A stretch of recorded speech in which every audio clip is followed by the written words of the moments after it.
very good evening. A very good evening and welcome to this edition of the Fourth Estate. Charles Mongu Shampagi. And tonight with me, I have a panel of journalists discussing the major events that dominated news headlines during the week. At the extreme end is Yusuf Serunkuma. Yusuf Serunkuma is a columnist with the Observer newspaper and also an academic. Yusuf, very nice to have you. Thank you so much. I have Moses Cheyune. Moses Cheyune is a reporter with the Daily Monitor and reporting at Parliament. Very nice to have you, Moses, once again. Thank you, Charles. And I have Agatha Atuheire, who's an independent journalist and a lawyer. Very nice to have you, Agatha. Thank you, Charles. It's been a week packed with a lot of activity. We see one of the major political parties in this country. I don't know if major is an accurate it is major description yes. of the Democratic Party, one of Uganda's oldest political parties, in a fist fight. It is the oldest. To see, yes, the oldest political party in the country. To see its members engaged in a fist fight. We did discuss DP last week, and we've been discussing it. But the story continues, and it continues to fight against itself. You see those young people pushing the gate to open it and then get inside. Then some of its senior leaders walking out with bleeding, like Fred Mukasambide, walking out bleeding. And what exactly is going on in that party? Been asking questions. Does the party see itself having any impact? Is it a representation of the political opposition in this country? And someone tells me, you see, our concern is that Democratic Party appears to be walking in the footsteps of the Uganda People's Congress. What an irony. The footsteps of the Uganda People's Congress to be swallowed by the ruling National Resistance Movement. By President Yoweri Museveni. I'm wondering what's going on. Then, of course, we had an unfortunate incident, which hopefully we will discuss. The search and the fight against the desert locusts is still ongoing in eastern Uganda. Did you say the search? The search. I am deliberate about the words of music. The search and the fight Why are we searching for against desert locusts, which entered the country when we were in the studio on Sunday, the 9th of the 9th of February. They were first sighted in Amudat district. They have since apparently spread in more districts in eastern Uganda up to Katakwi so far. We'll discuss the response to that invasion, what government is doing, what government is not doing. And of course, some unfortunate incidents over the last few days, which include the death of former presidential candidate General Benon Biraro, and yesterday's death of Simon Kagugube, with quite a storied profile. Both of them dying fairly young. Benon Biraro died at 61. Kagugube died at 65. Some people say 63, 65. 65 very high profile individuals who have died and partly contributed to by just the nature of the medical care that we have in this country. Please also add the murder of a Muslim cleric. Yes, the murder of a Muslim cleric. Yes, in Wajiri. I don't know what this says, if it's from where we're coming from in 2012, when we had a string of murders of Muslim clerics for quite some years. But we'll discuss some of those, and time allowing, we should also maybe take another look into the controversy over the O-level curriculum, the pool between the political actors over the and the policymakers. And there was also a report that was released last week by the World Bank that Ugandan children born today will perform, their capacity to perform is only 38%. So your children, 38%. Why? Because they call it human capital development. It's an assessment of human capital development. And they say our human capital development in the region is very low, alarmingly low.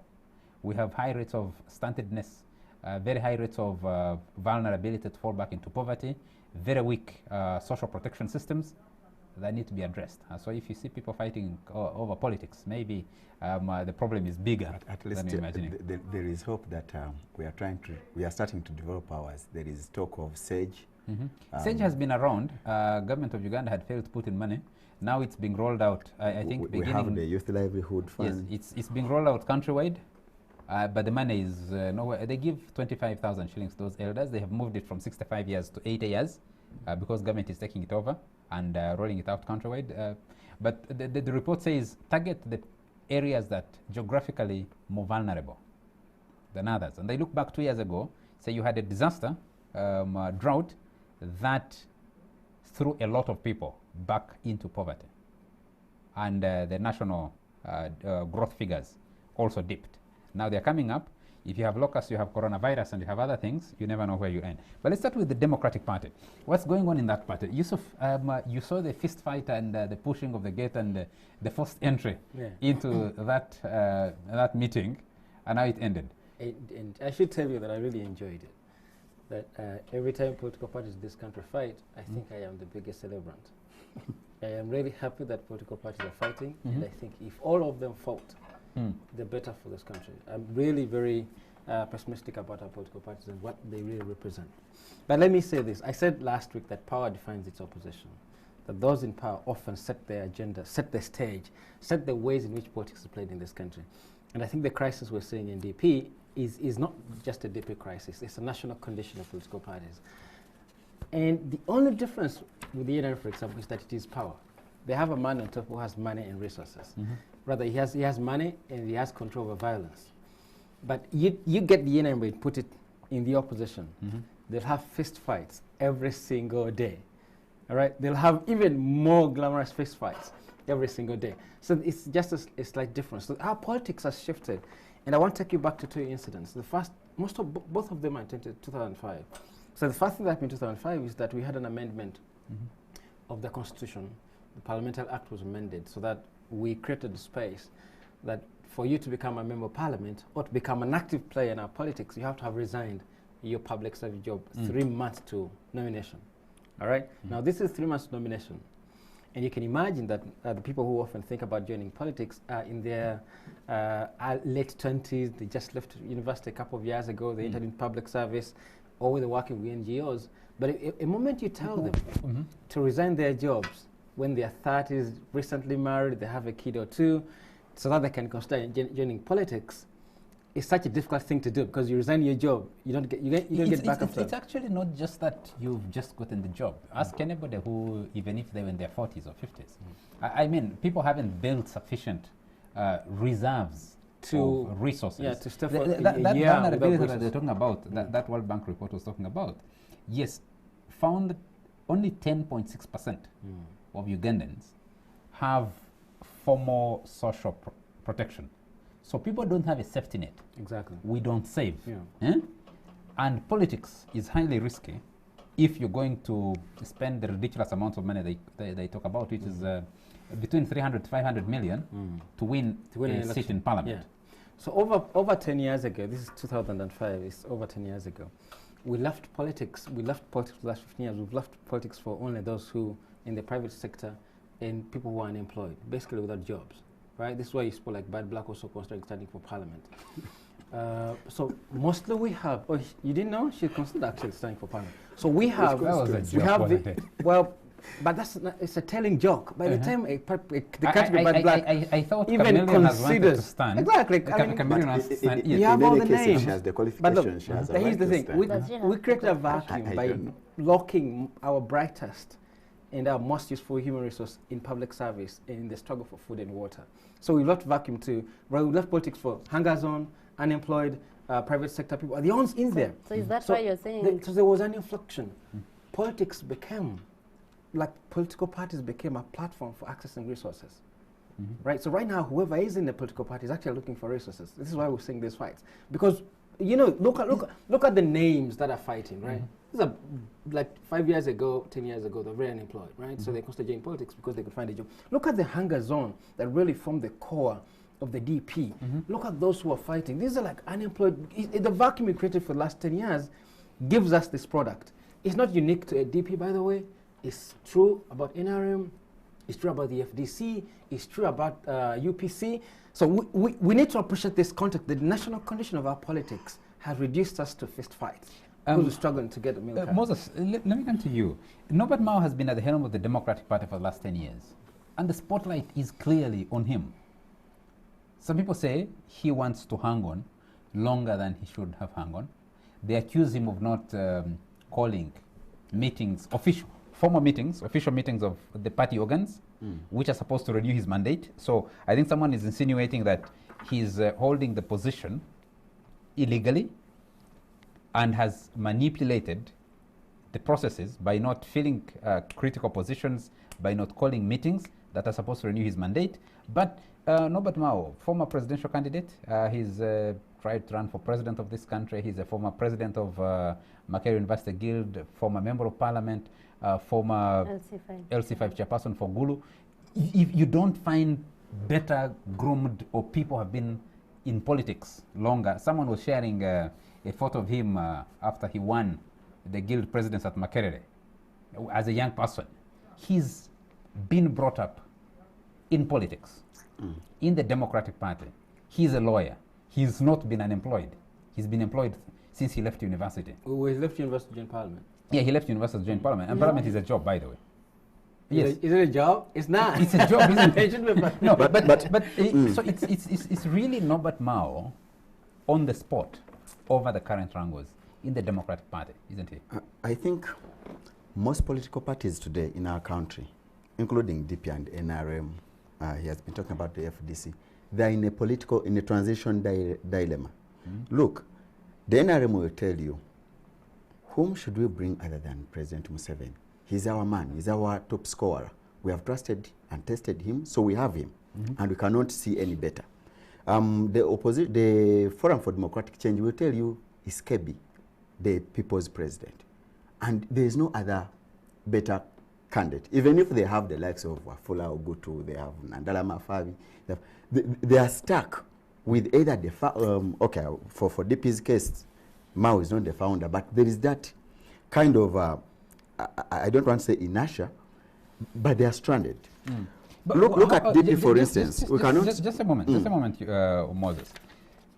The DP transitioned from the leadership of Semogere to the leadership of the late Sebana Chisto, and now to the leadership of Norbert Mao. Yes. Where is that transition of failure?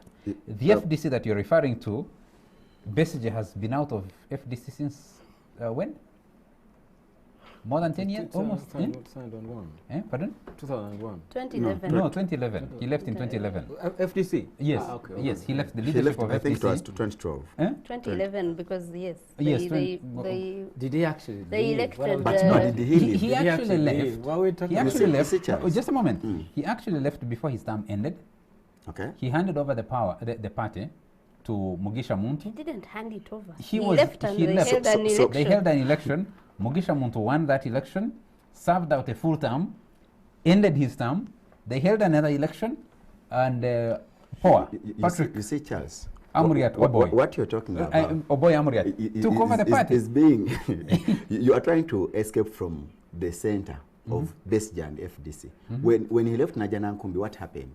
He went to Katonga Road and he remained with the players who will see him still run back for the party ticket. Because what is important? The question I'm putting is, and I know I cut through your thought. The question I'm putting is, do we as commentators make the mistake of not acknowledging the people who hold actual positions of leadership in entities, to hold them accountable, either for their failure to show their presence and impact by hanging on the political talk that blames someone else No, you see, who has left the stage? You don't. That's have why I'm to- putting Mao you- on the you don't I'm have- putting you Mao on don't the have spot to because overshadow because what is eating up DP, for instance, if we had focused on Mao, is something beyond Mao as an individual. In as much as there are supporters within the Democratic Party that would want to see Mao continue to lead, but DP, right now as we speak, and usually whenever we are heading to an elective season, they get embroiled in such fights. But there are people within Democratic Party that say, wait, for us we are for alliance. And this alliance has two phenomena. One is to ally with the People Power Movement, and also have forces that say, no, there's no problem allying with the ruling party, the NRM. First of all, they have the money, they have the power, and they have the machinery. So let's ally with them. At least we go to the drawing board and we say, we are going to have 3 or 4 positions retained for us and 5 for the ruling party or 10. Mm-hmm. You have people who say that are those no. guys speaking any lessons from UPC's experience? Well, I don't know how UPC has benefited from its UPC, alliance so far. UPC has a minister today, and DP also has a minister. Does so maybe they are seeing certain advantages. Does the UPC minister? They're building the country. No, DP has a minister. Yes, but that minister, the most recent images I've seen, no longer wears DP colors. She's standing more towards the colors of the ruling party. The same as the UPC minister you're talking about. I think you're talking about the Kampala Metropolitan Authority minister, Betty Amongi. Is she still UPC red, or is she? Well, whether because even DP, the president of the ruling the other party, day I was looking at Beatrice Anywa. But at least Yellower than Anywa is now completely yellow. I was looking at the president of the Uganda Federal Alliance Party. She's yellower than Charles. You have the president of the ruling party, whom these people want to ally with, at least a faction that has seen some good in the alliance, saying that there is good DP and bad DP. Who is the leader of good DP? It is Mukasa Mbide. He has already benefited from the post he holds in Yala because of the alliance. Now, besides that alliance, there are people who say... Mukasa Mbide and Norbert Mao are in the same corner in the current fights within the Democratic Party. Well, I was saying that there are those that are also saying, they're talking about using a Luganda word DP Eyeda. And they think that DP should be propaganda. That's why you have some voices that are so much tended towards Mengo. Former Mengo minister saying, no, Mao must go. So there is a whole confusion within DP. But the mainstream confusion is maybe lack of proper structures that respect the institution of DP itself. Because you have elements on the DP Alliance group. There are people who say that we should ally with West. That's the group of Lukwago, Namboze. They are saying, no, for us, we should go this side. And people are saying, for instance, Mao. I don't want to mix so much Mao and Mbide, in as much as you say they are still on the same, they're in the same corner. But Mao says, no, we have an institution called the DP. We cannot see our party being stretched. This one is stretching going to People Power. The other one is stretching going to NRM. This one is stretching going to FDC. So do we have an institution called the DP? At the end of the day, what happens is that people will start throwing stones at you. They will pick some small mistakes you have done, like using formal meetings that will endorse your continued stay. And that's, I think that's what is eating up. When I spoke to Mao, I think last week, before the last Sunday's show, he was saying exactly what you're talking about. He's saying, we can't be a party that is being pulled to ally with another all the time. We need to stand on our own. So he was saying, yes, you may not have a lot of opportunity running for presidency, but you need to field a candidate for the presidency of the country so that it motivates your base to fill other positions like parliament, local council positions that are available for election. But also keep the spirit of the party, especially where it was strong among the Uganda Young Democrats within the youth and in institutions of learning. Now, you speak to some other members of the Democratic Party, they're saying, you know, DP's crisis is because of weak leadership. And that weak leadership is hiding behind tribe. Oh, tribe. Yes, no, weak leadership, of course, means the leader of the party who is Norbert Mao. But, Agatha, what is Mao the problem? Is Mao DP's problem? Is he the embodiment of the crisis in that party? Last Sunday when we were here, I said that the problem is not just with DP. That if we looked at where the problem is coming from or what is causing it, we would understand this better. And this is emphasized by Moses when he talks about good DP and bad DP. When I used to cover stories about FDC in the run-up to its eventual split, and yes, that's what had happened. There was good FDC and bad FDC, like those who are more blue, who are called FDC at heart. And in the end, the stretching couldn't continue, and they had split. And this was also said by Mao, say, from what it seems, DP is going to Split. you will have two factions which will eventually decide to let's go separate ways. And the issue is, from what I understood, what he hints on, that you have people that want those alliances. So Mau's fear is that these people want to hand over the party to Magere. That's what he said. So they want to hand it the over. other group we didn't talk about. That Magere is People Power and Bobby Wine. Yeah, that they want to hand it over to Bobby Wine. And when I met Honorable Segunga and I was talking to him about that, he said, but he supported Amama Mbabazi in 2015. Did he hand over DP to Amama Mbabazi? Didn't we all support Amama Mbabazi? So for them, they think that's the kind of alliance I think they are looking for, and Mao thinks they want to hand over the party to Bobby Wine. But the problem is now that when they continue like that and not agreeing, and most of those against Mao, their problem is Mbide. That Mbide is opportunistic. For him, he goes where he sees. Because now for Mbide, while Mao is worried that the other faction wants to hand over DP to Honorable Chagulanyi, the other faction is worried that if he continues listening to Mbide, he will hand over DP to Museveni. Yes. Yes, because So- President Museveni who coined that phrase, good opposition, good DP, Good, in yes, reference yes, to Fred Mukasa Mbide. Yeah, so I think in the end, what Mao says will happen, and because if he doesn't agree with them that let's support Bobby Wine for this election, and the others already think that for us, someone was saying we believe in alliances, and this is not the first time.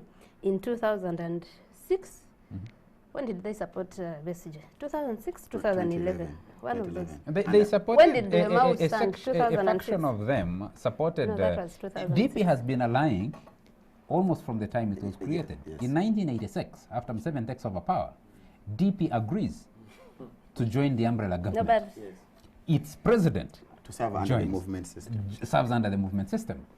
Before that, after the 1980 elections, a lot of DP members crossed and worked with Apollo Milton Obote. They had done that before. In 2001, a section of DP, because Semogere ran in 1996. In 2001, DP didn't have a candidate. DP had a candidate. Bwenje. Yes, Bwenje was DP. He insisted on standing, but DP was allying with, in a way, with the reform agenda because the other political parties had agreed that they would support Besigye's candidature. In 2006, DP had a candidate, but a section of it was still in some form of alliance because that's when you have the IPFC, the interpolitical But forces. the question Yes, is, IPC. IPC. When there was, IPC is 2011. yes. Yes. Then 2011, it's only in 2011 that DP pulled out of an alliance with the other opposition parties. and Mao stood. And Mao stood. In 2016, a section of DP supported Go Forward, Amama Mbabazi. A section supported Besigye. A section wanted to have a young candidate. So I'm wondering what's going on. I'm afraid we need to take a quick commercial break. Can we pick this up after a very short break? Okay, you can have your thought in a minute, and then is someone. I think it's a wonderful project, often allying to pursue a particular project. Politics is, you have political projects. So I think what looks like a good thing in this country is that political parties opposing the sitting government have often found a way of uniting to pursue a particular political project, which is ending the government of President Museveni by making him through an election. Now, in their failure, what has happened is that now it has ceased being, when Mao flip-flops. So he's okay to have a political project with Mbabazi when he reads the time as favorable. He's not okay when the project is aligning with Bobby Wine, right? So that's some sort of double standard on his part. But the beautiful thing, not beautiful, but the thing that has happened is that now it has ceased being a pursuit for political projects. It's now a pursuit for possessions. I can guarantee you, those who are really fighting to ally with Bob Wine, I don't think their big ambition is taking himself out of office. Their big ambition is that it gives you leverage, it gives you power to stand in any constituency in the next. What have the numbers showed? If I have a minute, what have the numbers showed of those alliances? In terms of political representation in parliament, in local government positions, has DP become stronger? Has DP become weaker? No, that's difficult to say, but look, the alliances are good as ideal political strategies towards any political project. The idea that they are good strategies, because that's how you marshal plenty of support. Let's pick this up after a very short commercial break. We'll be right back.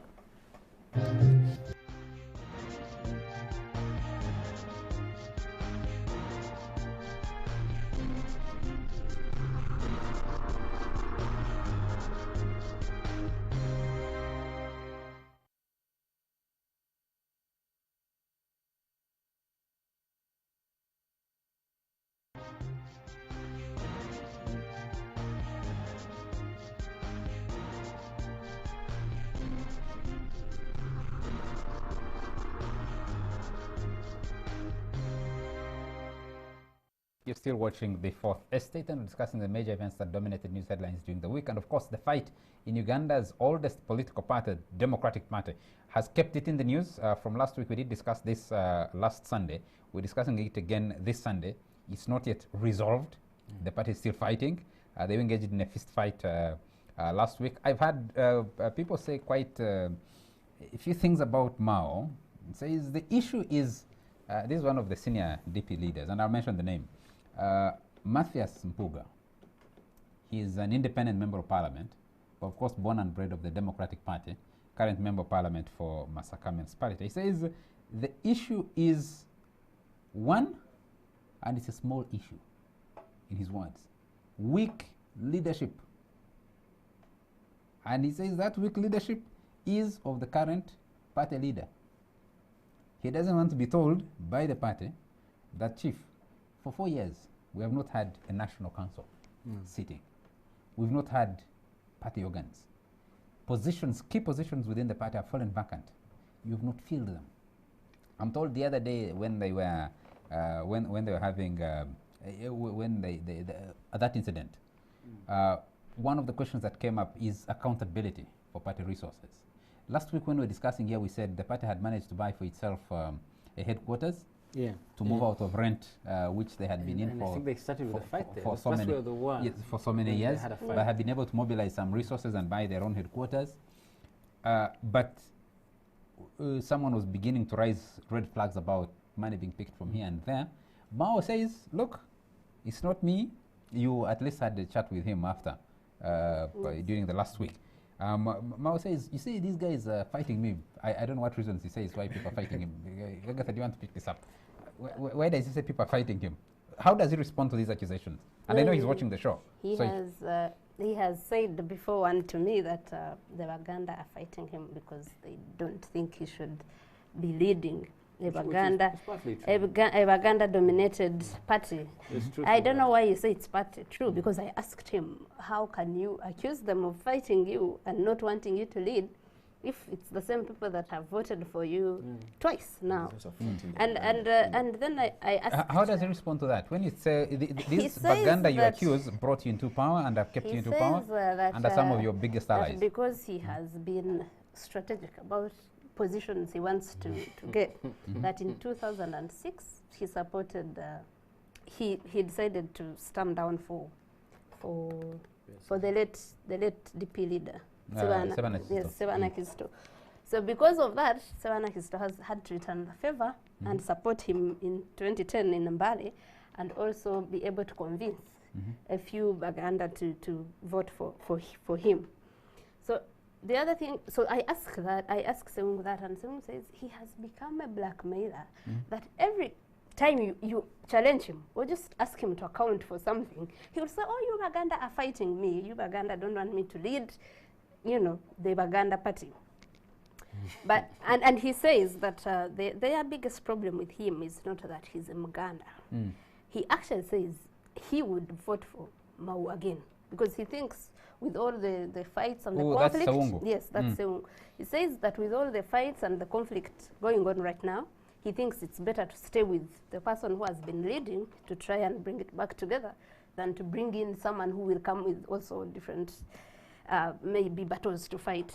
But his biggest problem is that they sit as party leaders and agree on positions, And when Mao meets with the Honorable Mukasambide, changes the position of the party. One of those was about the organizing secretary. Can you help our viewers understand what is Mukasambide's position in the party? Deputy President? Deputy Vice President, Deputy yes. President, yeah. Because he's I've been the told Vice President. Mao deploying his deputy president Yeah. to disorganize Yeah, he strong is. enclaves of the party, like in Masaka. So one of the things Seung mentions too, and I think Matthias Mpuga has told you one of them, on filling vacant positions and on the position of Sulaiman Chidandala, the organizing secretary that was eventually suspended after that fight. So he says we meet and say, no, let's take things slow like this. Let's, as members of parliament, I think when we came here last Sunday, they had just met. Mao with the members of parliament, and the view was to resolve the conflict. So he says they left with positions that if Mao had worked on, they wouldn't have had the fight that followed. But the he very next says week. when Mao meets Mbide has him in his pockets, and he does, instead of doing what the party organs agree on, he does what Mbide wants. I did try to speak to Mbide earlier today, but I couldn't get through to him. I still hope I can Mao I can thinks talk they to are him. fighting Mbide because he wants to topple Matthias Mpuga from But Masaka municipality. isn't that funny? Because in Matthias Mpuga, you have a fairly strong, a very strong member of parliament. Is Mbide weak? Mbide is also strong. But do you want to deploy your How forces? are you guys measuring strength here? No. I'm curious to know. I mean, if you're looking at Because people who Moses can, thinks China is rather, if you look at Mbide is people who equally can strong. stand up and make a cohesive argument, who are articulate, who can mobilize, Mukasa Mbide and Matthias Mpuga would be about the same level. If you have those two it's people only fighting fair each other, that- no, if you have those two people fighting each other, But you see, that's the issue. They shouldn't be fighting each other. If Mbide thinks he wants to stand, let him stand with Mpuga. Let Mpuga not fear a challenge like that. Don't they have a sieve, like primaries, like other parties? Let them let whoever wins on merit go. My question is, when does the Democratic Party grow its numbers in parliament?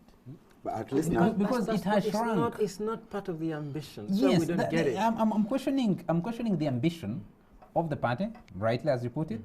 I'm questioning its focus towards the future. You can't be. There's no guarantee. For instance, if DP resolved the Masaka municipality issue, they would have their numbers grow in parliament.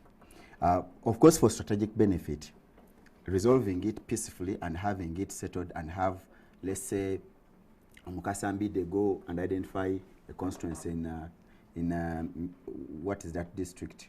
Where did he used to stand before he Bukoma finally Simbi went North, here? which is NRM, because Bukoma Simbi South is DP, but Bukoma Simbi North is DP. I mean, is NRM.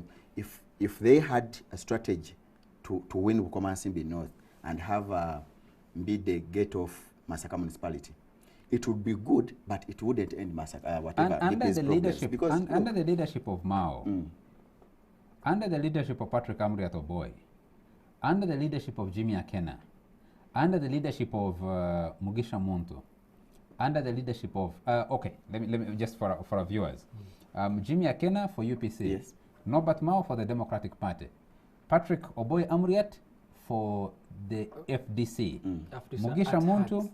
for No, no, for it's just ANC, one Yes, FDC. for ANC, for ANC. anti. Now, shouldn't the focus be on how do we grow our numbers?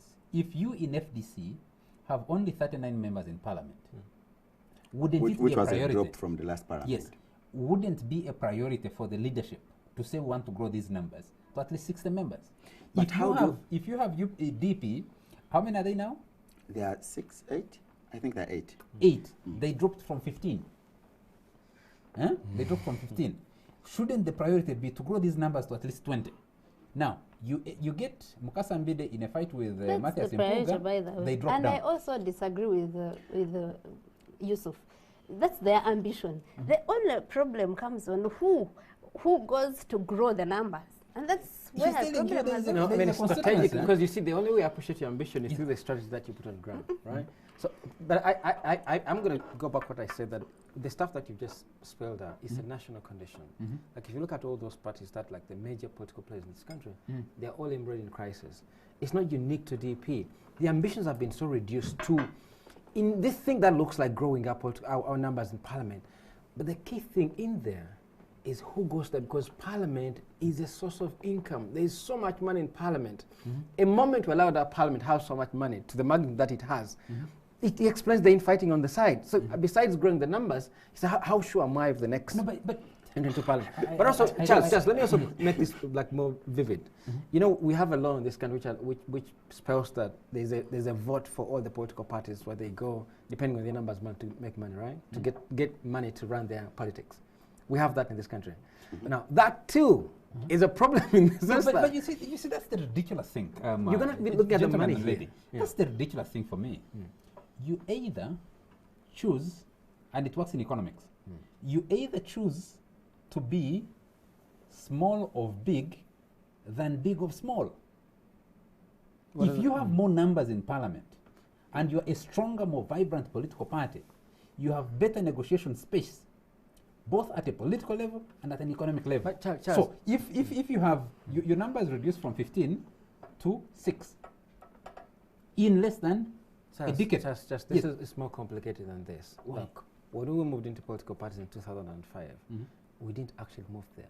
So for us to start speaking the language that a political party has to pursue growing its numbers, people actually make it to parliament, not because of their parties. It's because of what they stand for as individuals.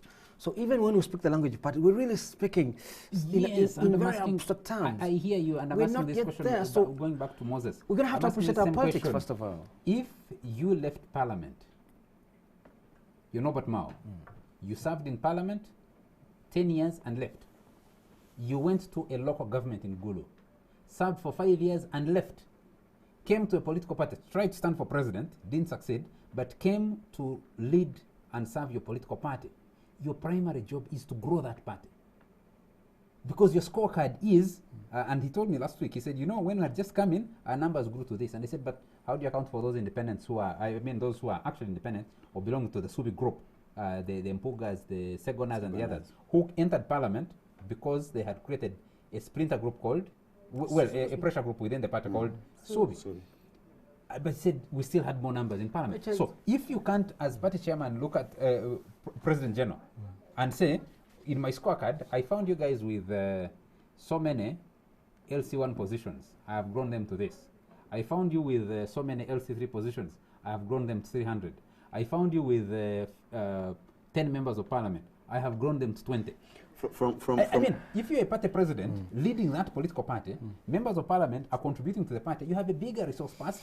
If you're negotiating this money from iPod, you get a bigger, because money from iPod is given pro rata by the numbers that you have. Yes, I think that's what it should be, but that's unfortunately not what it is. There has been a tendency of the Democratic Party, well, we might talk about other parties that have chaos towards elections and what, but has been a tendency, even in lower structure elections, when you talk about UID elections at university level, it is usually mad with chaos. I don't know whether it's a deliberate strategy to first start the water, then either market your candidates and then settle later and position yourselves. But when I look at what is happening at the DP mainstream, at the national level, and look at what usually happens at the grassroots, there's no much difference. But about Mao and the alliances, I have a feeling that it would be unfair for me or for us to sit here and say Mao is anti-alliance when he has allied all the times. I think what Mao wants is to have an institutionalized alliance where all members are like, this is our path. We are allying with the Magere, so be it. And it is properly spelled out. We are allying with Magere for A, B, C, D, and in this particular alliance, we hope to get this. But now, DP or Mao is faced with a situation where there are people who say it is nothing or there's nothing wrong allying with the NRM. I don't know. There's nothing wrong allying with I'm the afraid. SJ. I'm afraid. Charles, We'll just debate it's DP a until quick one. I don't know if we're able to be persuaded here that what we're speaking to is the thing that is a couple of light years above Ugandan politics. The point where a singular political party agrees at a very ideological position, and every member is meant to abide by that ideological position. We are aligning with this sort of wave. We haven't reached that level. But you know we have issues No, with no, our no. political Look, ideologies, that's our politics, political parties. No, that's politics for the future. We've not reached that level. Right now, we're going to be mired. When is your future? No, When is look, your future? no, Because I start from here. I start by saying that power defines its opposition. The party we have in power has given this form of politics. These others who are trying Yes, to oppose and it the are not question I'm unique to it. asking, They have been when- conscripted onto when this is the regime of future? politics. No. When NRM leaves Norbert office, Mao, we need to Norbert Mao, grow. with all due respect, You're speaking very, very. is still a reasonably young person. He just made 50 the other day. You Is don't it have to 52 now? overstay however young Yeah. you are. Just, do It's you about know? 52, Do you know that to 52 belong? by any count? Just do you know that to belong to a political party in this country now Just a is a claim you make retrospectively, No, right wait, after wait, you. wait a minute. Norbert Mao is about 51, 52. He's 52. In politics, that's young. But in Ugandan politics, he's a veteran politician. Because he's been at the game since he was 20 at Makerere University. When you look at all the guys who are fighting, they should provide or define their future today. No, they should have defined their future 10 years ago.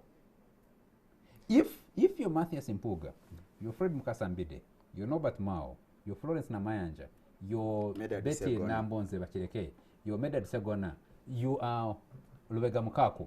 There's Rubega Mukaku Yes. as well. I mean, look at these guys.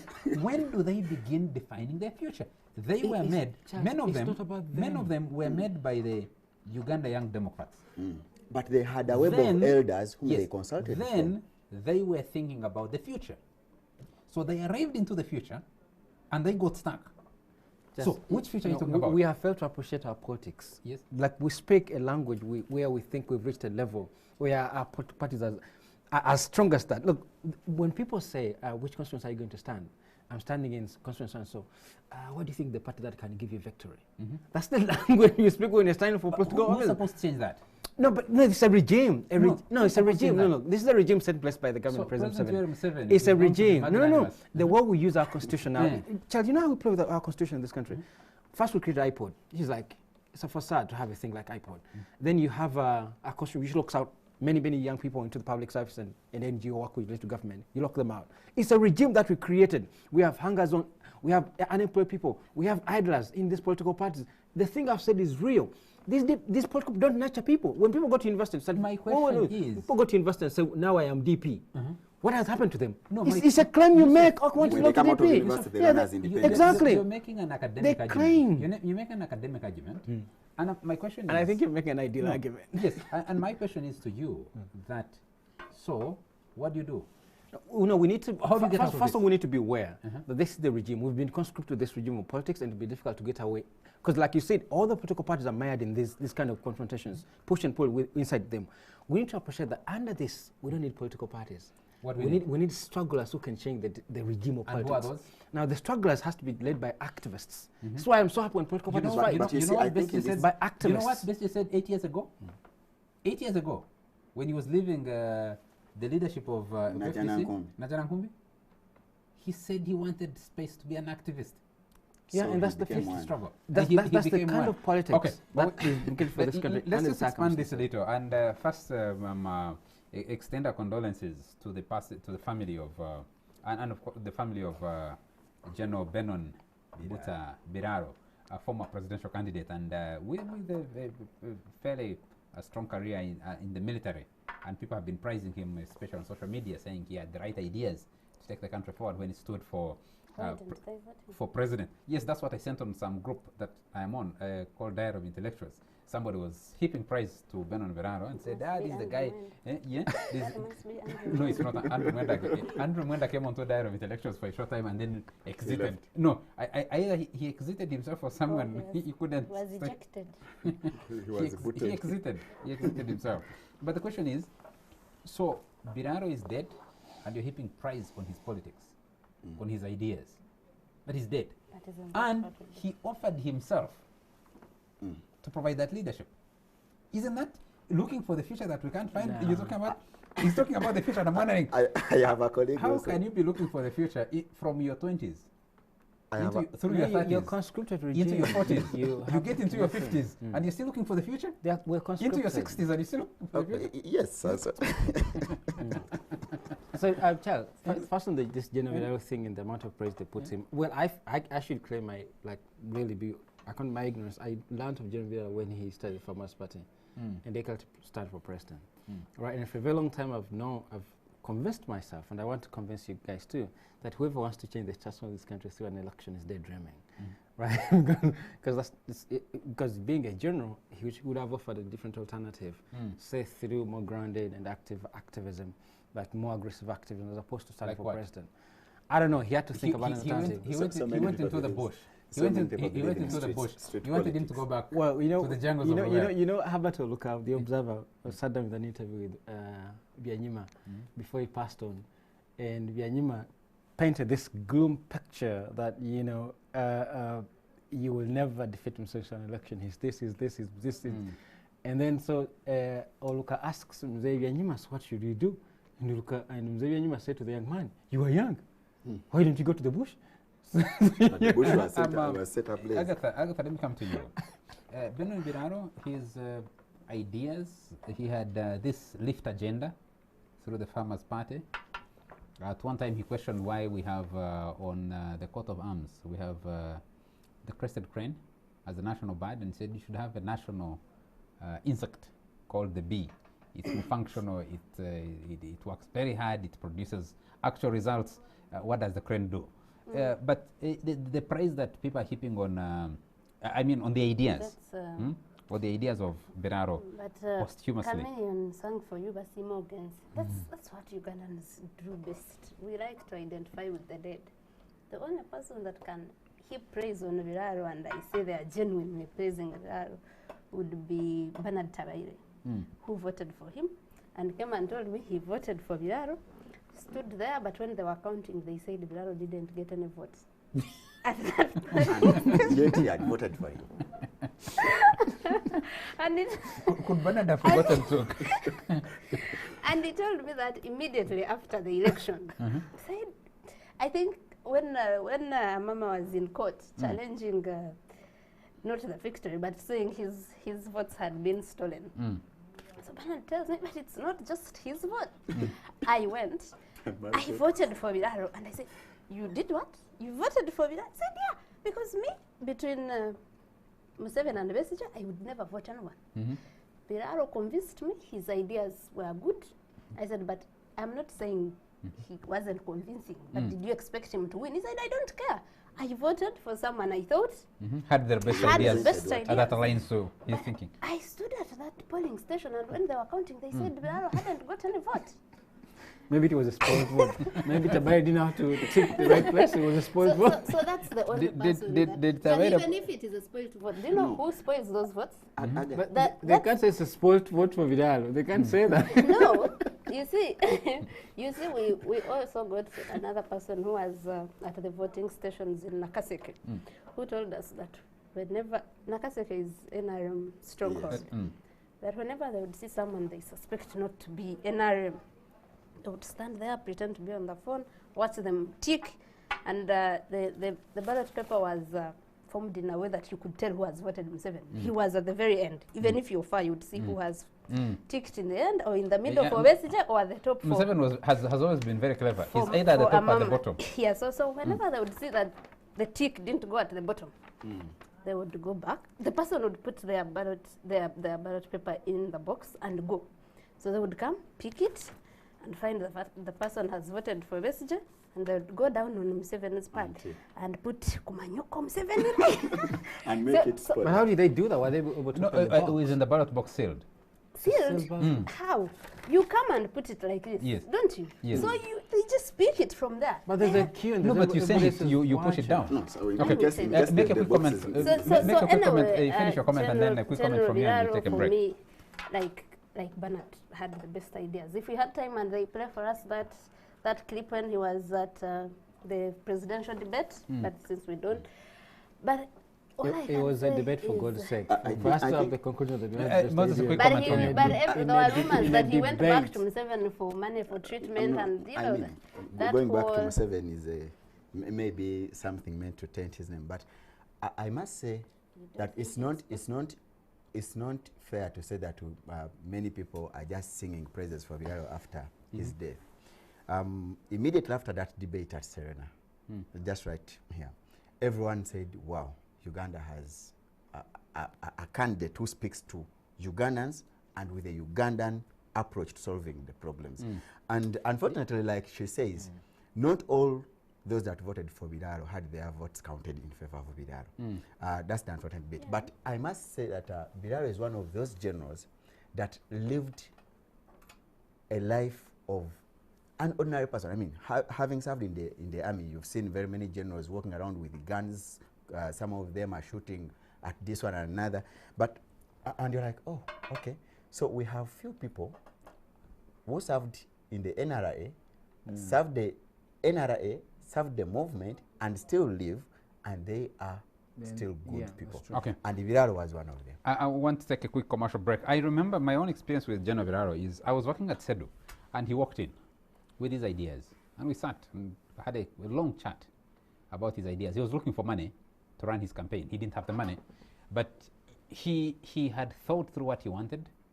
I thought, like you just said, I thought he was being a bit idealistic about the nature of our politics and what his approach was. And I encountered him on many other fronts, meetings where he would come and try to articulate his ideas and share what he thought. You'd actually, his military career was never at the front. He never used his military career to advance anything that, or even he just thought through these ideas and put them together, tried to articulate them to try and get people to understand that, look, we can move in a different direction. But you never get convinced that he has the necessary militancy that defines Ugandan politics today to be able to cause a change in the political direction. And so for that reason, we lose a good person at a young age. And but his ideas, well, at least he shared some of them. He wrote a manifesto. He participated in that debate.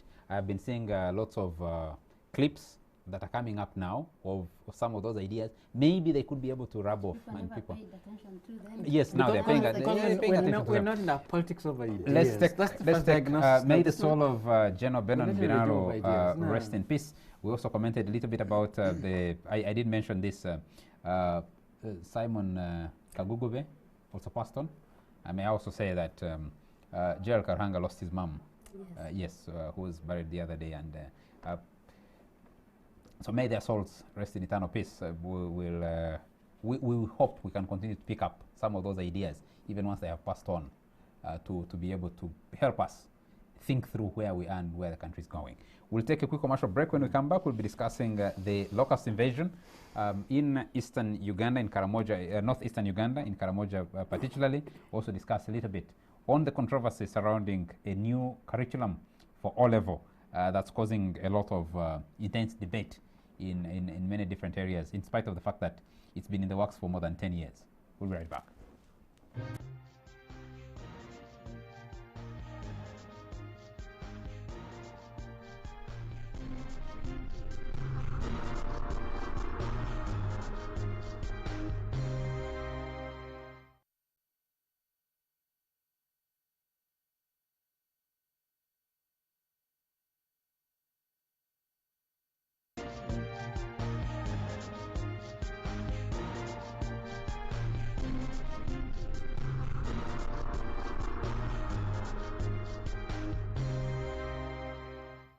Welcome back to this last segment of the Fourth Estate, where we're discussing major events that dominated news headlines during the week. And I have a panel of journalists to discuss this, Yusuf Serunkuma, Moses Cheyune, and Agatha Atoire. Gentlemen and lady, the locust story. Last Sunday, at 7 p.m., the Prime Minister summoned an emergency meeting to discuss Uganda's response to the locust invasion. Apparently, after the first locust had been sighted on Ugandan soil One in locust. Eh? One locust. I don't know. I didn't do the count. At least Well, something, locusts had been sighted on Ugandan soil in Namudat district. That's when the emergency meeting happened. And then the deployment started on Monday morning. I'll look at the numbers of what we have deployed. But so far, in terms of money allocations to the crisis, the initial was a demand for 500 million. Then that increased. Government committed $4 million, which is about 15 billion Uganda shillings. Then an extra 7 billion, or an extra $1.8 million, taking it up to about 22 billion Uganda shillings to respond to the locusts. Did you find it odd that the emergency meeting would happen once the people have been running on social media? There's no, not just on social media, even regular media, mainstream media. There's that clip of an interview of journalists working for TV West with the Minister for Karamoja, who says the locusts have been blown away by the wind, they've gone back to Kenya. And then people we can laugh at this, but the bigger thing is, with this invasion, Karamoja has been stable food security-wise for the last 2 years. Now this threatens that food security. The response from the government of Uganda, we knew they were coming. We've been waiting for them from Kenya. We started tracking them when they were in Ethiopia, in Somalia, in northern Kenya. Finally, they have landed. Or they landed last Sunday. But we knew they were coming. We prepared for them, you said? Yes, but apparently the government was just activating preparations. This was since like late last year, when this locust thing, we actually were talking about it on the show last year. But in the preparation, we didn't prepare the money that will fight it. We didn't pay the pest control organization that we owed, how much? 18. 18 billion. No, 18 billion? Is it 18 billion? Yeah. We had not paid the Desert Locust Control Organization, which is based in Ethiopia, the one for East Africa. It's a global one, I think, controlled out of FAO. The East African one is based in Ethiopia. Uganda is a member. We had last paid when we signed up to membership in the 1980s. We didn't pay any more money. And then when there was this invasion, the money we sent, We paid 11 and there's a debt of 7. huh? Yes. And still they can't come to fight the locusts. Of course, they before we can't pay the until we've entire cleared bill. it. I thought they deployed some experts from FAO, one But- expert from FAO and one expert from Well, that organization. I think FAO comes in as FAO. Mhm. They will not wait, because for them, whenever there is this such a crisis, it usually stretches them as the food organization Okay. in terms of humanitarian aid. Yes, you're still making your... Yeah, but as usual, our preparation and implementation measures are lacking. I saw how the military was fighting to spray locusts that were up in the trees where they spray cans and whatever couldn't reach. And you wonder if this is something we have anticipated for over 3 months now. Why are we not prepared for it? You And can see the also- images. So people have been doubting the locusts are actually there. That's part of Ugandan territory. Those images are not from across the border. They're not from Kenya, they're from Uganda. Yeah, so but we will be lucky if even the 15 billion go towards the locusts and is not diverted to any other thing. But well, we hope You so. see what is interesting? When news made round on Sunday that finally, I saw a reporter saying that the much awaited locusts have finally come. They are here. They are with us. They are on Ugandan soil. So what happened is that the government had deployed a team in Karamoja that will stretch Nakapilipiliti, Muroto, Amudat, up to Mbale. But what was the work of these teams? The team was sent to see whether actually the locusts are coming and then inform Kampala. What happened is that when these locusts came, the people who had been deployed they performed their assignment. Some of them took pictures, sent them to Kampala, and they had to drive to Kampala and make official reports, then go back to Amudat. So that is why between Sunday up to Wednesday, that's when people saw the locusts, that, okay, they are here. Because Sunday, Monday, and Tuesday, there was just talk. They are in It was technical people who knew where they were that had sent a report and said confirmation of sighting of. So on Wednesday, the government dispatches the pesticides. But again, what is interesting is that when the chemicals were dispatched, it was later revealed that these chemicals, they can't fight the locusts because these chemicals are meant for ants and cockroaches, those that can die easily. For heaven's sake, you're fighting desert locusts. And you've been hearing about them destroying gardens and trees and other plantations right from Somalia, right from Yemen, right from the Horn, you know. And the best you can provide, according to the minister, because the minister said that that's the best we could provide at the moment. But don't you have to, because I think the government here and the technical bodies are caught between a rock and a hard place, because you spray stronger chemicals, you're destroying every possible life in those areas. There are long-term impacts that will last for years. So these ants, cockroaches, other small insects have a value they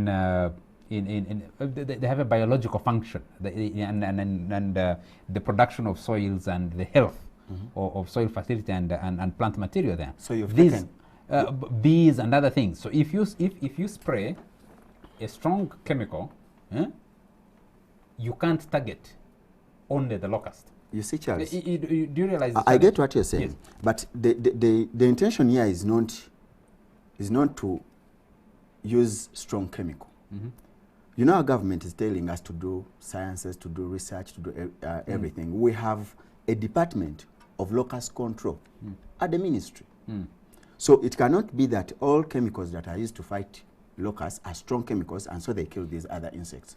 And that unfortunate bit is a lot of money is being used on chemicals that are not, eventually they started dying, but money was being used to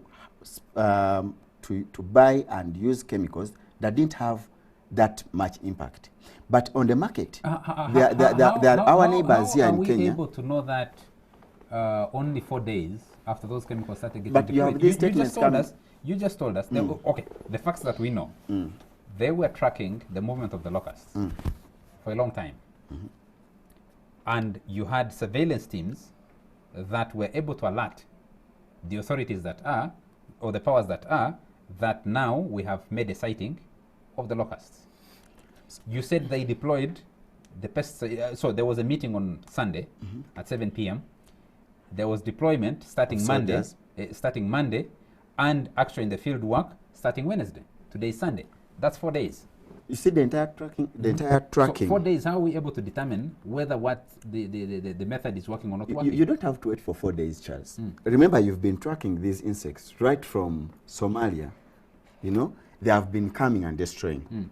You say reports have been coming, have been stating that actually these insects might end up in Uganda and South Sudan. So you have this information with you. But the best you can do is track their movement. Yes, you can't prepare. And then the medicine you dispatch is medicine meant to kill cockroaches and other ants, and not the locusts themselves. I'm not a scientist, so I can't be able to authoritatively speak about these things like I was a scientist. I have seen an article written by an entomologist, Professor Gengalatigo, and he says you can't deploy soldiers ahead of scientists who know these things, entomologists. And he was critical of the approach. If you have read his article, he was very critical of what, and it's not like saying don't deploy these other people who are going to carry the spray pumps and actually do the spraying. You need technical people to guide you on how you do it. That I appreciate. Number two, Yusuf, is that from what I have been told, or from what we have heard, is that the locusts movement is not, you can't predict it with accuracy. Because if the winds blow in a different direction, they may not even arrive. As a matter of fact, my colleague Dicta Simu wrote an article for us in the East African, which was shared with Xinhua. We ran it last week. That some scientists were already beginning to say Uganda will not, if it has an impact, it will not be a big impact because the winds were beginning to change and the locusts may not even arrive, or may not be that strong. So if you have dedicated money, you have deployed resources, and the locusts don't arrive, people say, you see, this government wanted to eat the money. How it's a catch-22, isn't it, as they call it? Disaster response has a political economy. Mhm. And I mean, you need to put in the larger frame of responding to disasters wherever they happen. And I think we need to subject the science to the politics. Mhm. And I think Ogengalachko was wrong to think that a science will be over and above politics. No, it doesn't work like that. Power is in every single aspect of our lives. But I'm more for So was that he was speaking as a scientist or as a politician? Because for the last so many years he's been a well, politician. you cited him as an entomologist. Yes, he spoke. We He spoke as a says scientist. he says he was writing Yeah. as a scientist, as Yeah, an entomologist. Whether that is true or not, I don't know, Yeah. because I'm not. But so we need Yes. to follow the money. So if you think about disasters happening in this country, you have to quickly rush to Wududa. Wududa, I mean, these are mudslides that have happened quite often, and people keep going back, and then they heat, and then heat again, and heat again. So it's fascinating if you think about the disaster that we've suffered already, and then that potential disaster is going to happen. You need to see some sort of a politicization of a disaster. And when you speak the language of politicization, it means there is a budget. All right? And so in that context, you have to follow the budget. Because budget will often take precedence over whatever is going to happen else. So right now, you need to follow the money. How much was allocated? 15 billion as response. All right? And I've seen jokes on social media about the things that were budgeted for. All right? So, you know. Throwing stones, Throwing buying stones, Drums. But buying drums, whistles. Whistling. No, but those are internet memes, social media memes. They're behind not. those memes lies a very serious reality. Is that the money is often more important than what is going to happen. Extremely important. Elsewhere in far more serious countries, I don't want to call them democratic societies, but in far serious countries, response to disaster is response to disaster because the people are supreme. The people that are going to be affected are really catered for. When you saw Hurricane Katrina hit the United States, money was spent on response to disaster. There's often money and there's actual accountability for the money that's spent on response to disasters. In this country, we never do that. So we often follow the money for the benefit. I think now the budgets are being inflated because, you know, the science... But how do you know they're being inflated yet? Yeah, I mean, the science you just read to us. That, Yes. you know, you guys argue that because the winds are starting to shift, pushing in a different direction. We want so to believe that. they may not Mhm. really hit here. The impact will be so less. Mhm. But the budgets are going to remain the same. Mhm. All right. So every time with the possibility of a disaster, or once a disaster hits, we often the quickest response in Banana Republics is to think about the money. How much budget is allocated to this? All right. So you know the idea of merchants running a country, the first thing they think about is the money. So we need to be careful about politics being subservient, rather science being subservient to politics. And here you think about the money in the first place. Because we won't be suffering. Let's move on briefly talk about... Slightly about the locusts. Yes. That you see, these locusts usually like eating cereals. And when disaster broke out in the Punjab, that is Pakistan, the rice growers in Punjabi, they managed to wipe out the locusts in just 13 hours. That means that when they got news about the locusts flying northwards to their direction, they prepared early enough. Ours, you just have people just running around in circles. Well, for a country that forgets to pay its subscription, its membership subscription for more than 2 decades, and then remembers when the disaster struck. Let me also say this. I'm afraid, can we move on? I just want to make, just recognize one thing before we move on, because we're going to talk about the national curriculum. One very unfortunate incident, but actually years of suffering of a very young Ugandan, a star Ugandan, who succumbed to cancer today. Nikita Waligwa. She starred in Queen of Katwe. Yes, she died earlier today, and condolences to the family and especially the mother, Rachel Waligwa. The cancer was detected when they were still shooting Queen of Katwe. And then they tried to treat, went to India, came back. I can just imagine the horrible experience the young lady has gone through, and passing on at just 15 years. If Ugandans remember Queen of Katwe, it was one of Uganda's biggest movies, one of the biggest movies ever to come out of this country, that is original, that's done with very, very ordinary people. That's actually, it's a tragic story. yeah, it's a very Yeah, tragic, very tragic story for Mm. Nikita Waligwa. Tragic story. Yes. Our condolences to the family. Yes. Let's move on. On the controversy over the curriculum, the new O-level curriculum. What's the fight about? I mean, it's two things happening Yes. right here. Mm. I mean, the biggest contention has been over implementation that is being rushed through. Most Why? Of the How do they know? most of the teachers being unprepared. So what are they suggesting? That's the contention from Parliament, from select members of Parliament who have voiced their resentment towards what is happening with the curriculum. Then the other part of the contention has been that the content has issues. All right, the biggest contention has been over agriculture. Uganda being claimed as an agro-based country, and agriculture is an elective. All right, so those are the two strings that have been happening. I don't know where we want to take it for now, but I think first of all, in response to that it is being rushed, I think it's not true. Because there's been a debate for the last 10 years. This Not country 10 has- actually, not 10. When I was reading the report from the National Council for Curriculum, it dates way back in 1992. The cabinet white paper that talked about how reform in the how curriculum. yes how we put out half-baked graduates yeah. and how employers have had a concern that the attitude to work and the values. So this is 1992. That's how many years? 28? Yes. And now you ask yourself, what would it rather be for the MPs? Should it never start at all? Then we start, fail, see where we are failing, see where gaps are, and cover those gaps. Because for me, that's what I think. And last night on this same station, there was the deputy director of the curriculum center, and she was saying, we have so far trained 20,000 teachers. And we don't have to have trained like every other teacher, because if you have trained the director of studies in a school, you expect that they're going to train pass on that the information. rest of the okay, although it might not be perfect as yet, but I would rather the MPs let it start, because when you look at it, it's really, really incredible that you are somebody help me saying. understand this. What is the role of Parliament in? I think they are just doing this. they are just doing No, they make armchair policy. oversight. Okay, there are merchants in the education sector in this country who complained to MPs so that they can give it voice. So merchants are complaining about things like, because for example, teach agriculture. If you market your school as teaching agriculture, the requirement is that you must have an acre of land, you must have 2 Frisian cows. There are things that you must have that really require. teach So you agriculture. make Teach it agriculture. practical. I Now, think so that- you make it practical. So schools, mostly in this city, that actually offer teach agriculture, classroom agriculture, blackboard agriculture, which is like stupid agriculture.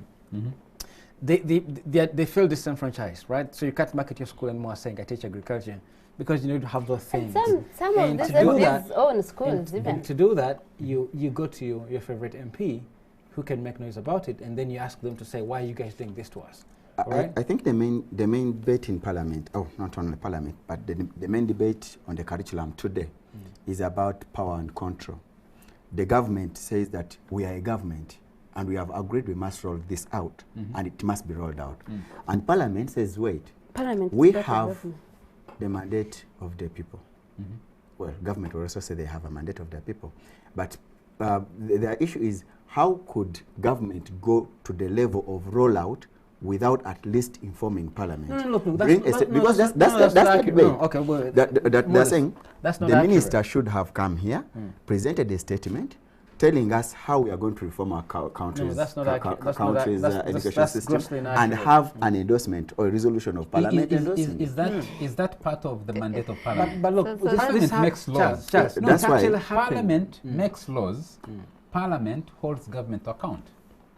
In this case, what is the role of Look, Parliament? So- Moses, can I give some information? Okay. The curriculum had to be rolled out in 2017. Yes. It didn't happen. There was a meeting set up in 2016 to say, we're rolling it out next year, what do we do? And the same MPs who are making noise now disagreed with the arrangement. They said, schools are not ready, so we need to have So they agreed in that meeting that we're rolling this thing out in 2020. This is 3 years ago. There was an agreement with all the MPs. I've seen documents where the MPs signed attendance in State House. No, because I'm very sure that the wa- minister is were coming. consulted. The minister is Why was coming this on. matter being discussed in State House? Why it's been ongoing for long. The Education Yes. Committee of Parliament has been really involved because these are among other things that teachers went to the Yeah, I'm asking like what appear like stupid questions, but these are the stupid questions we need to ask. So, I mean, Yes. teachers have Who's often- responsible for what? What is it they're fighting over? No, we have an education committee in Parliament. Yes. You give it to them. They have to actually be involved in its reforms happening in the education sector. You give it to them. because they And there are people who actually have interest in the education committee that they Yes. actually report issues to them and say, hey, this is happening, we need your intervention. Charles, But the problem is this. At this level of implementing, but you know, let's first appreciate that we have, there are difficulties, there are challenges with this government, right? Like I personally have a bigger critique of this government, of the education sector, but it's not specifically the curriculum now. For example, I mean, the training thing, you can never have the capacity to train every single teacher in Yes. this country. You will never have that, Yes. right? There are so many things that still at stake. You can't compare all campus schools. It's to not be- even necessary. It's not even necessary. Yes. So now the complaint takes those forms. Teachers are not ready. Teachers are complaining. You can't say school is opening on 17, then some schools are not opening because they're using their schools as teaching centers. All right? So some of those things are coming up. But the thing is, amidst this semi-dysfunction of our education sector, some things have to get started. I'm Yes, I think this quite can be certain quite that the minister is coming on Tuesday. She'll be presenting her statement.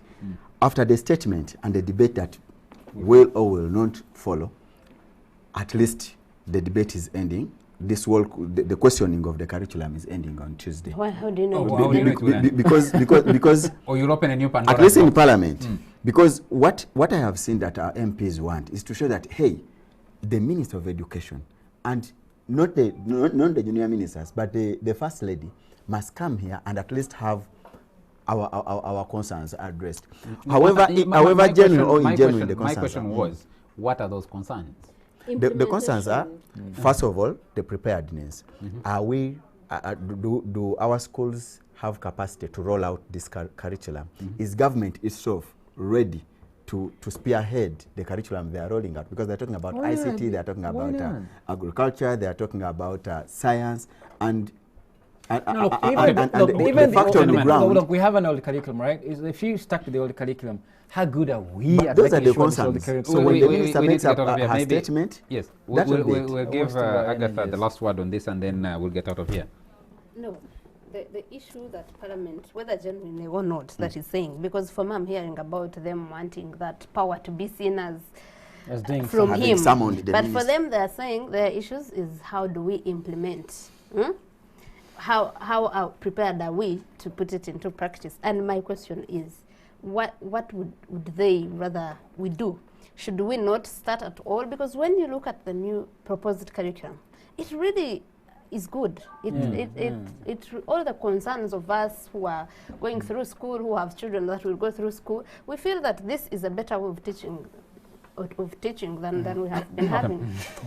Time is out. We need to get out of here. I did. I disagree. I did run a break and to announce. Yes, I mean Ugandans knew from Yeah, early in the disagree day, with early in this afternoon actually, about the death of Nikita Waligwa, Uganda's star in the Queen of Katwe movie. She died of cancer. She's been struggling with this for a long time. I remember having an interaction with her mother, Rachel, during very difficult times of treatment. And I think it's been years because this was discovered, the cancer was discovered when they were shooting the film Queen of Katwe. So if you can imagine those years of living with the disease, must have been a very excruciating time both for her as a victim and for her family, and especially the mother. And some good news, Joshua Cheptegei won in Monaco earlier this evening. Okay. Yes, won. This is in the 5-kilometer run, and set a new world record. A new world record there. So congratulations to Cheptegei. Rest in peace, Rachel Pearl. Pearl Nikita Waligwa, Uganda's queen in the Queen of Katwe movie. Gentlemen and lady, we got to bring this show to an end in a very mixed note there. Thank you very much, Yusuf Serunkuma. Thank you very much, Moses Cheyune. Thank you very much, Agatha Atwele. Thank you very much to you all our viewers for joining us tonight, and always thank you very much to the production crew that's here late to deliver the show to you. From me, it's a good night.